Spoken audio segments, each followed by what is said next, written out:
Welcome back to Breadcrumbs for Life. This is Frances, where simple steps lead to real results. And it's Career Monday, so we're going to talk a little bit about something we probably don't think about in our career, but it's something that really impacted my career mid career. I guess it was. I had just changed jobs, and back then I was really quiet and shy. I didn't want to be noticed. I didn't want to be asked any questions. I always was worried about what I would say or how people would think about me or what I said. But there was a project that we were working on early on in my career there. And I had a few ideas about how we could improve the project and reach more people. They weren't really revolutionary, but they did matter to me and they were on my mind a lot.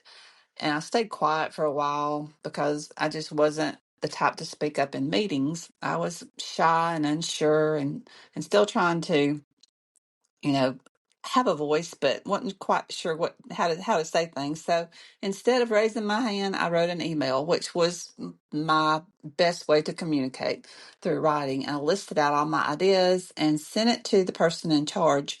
And after I hit send, I wondered, oh gosh, what if they think these ideas are crazy, or what if they don't respond? But he replied, and he said, "Let's go to lunch and talk about this." Well, for this introverted person, going to lunch was a big deal with anybody, especially somebody I didn't know. I wasn't sure about what to expect and I was nervous, but I just went anyway. And I talked about what I thought about each of the ideas and how they could help. And that lunch was actually a turning point in my career. And it wasn't because of the ideas that I had, but it was his response. He gave me hope. He gave me hope about my ideas and about myself and about who I was then and my opportunities for the future, and even gave me empowerment. He said, "Take these ideas and run with them. Make it happen. You can do this. You can do these things." And for a minute, I thought, "Man, this is big stuff. I've got to do all this stuff that I thought of." But I didn't realize at the moment he was giving me hope.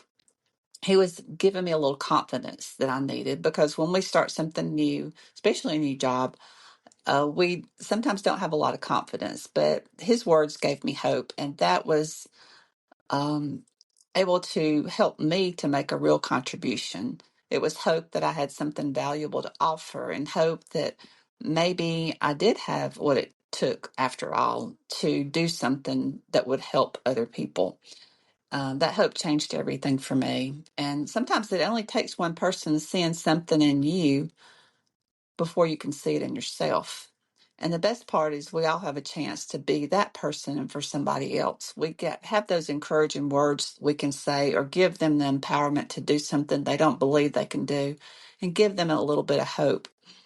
So think about who believed in you at just the right time in your career, who gave you a little bit of encouraging words and gave you some hope. And think about who you can encourage. Who can you give hope to this week? Your breadcrumb for today is to write down the name of one person who gave you hope and one person you can encourage this week. And until next time, leave a breadcrumb and make a difference. This is Career Monday, and this is Frances.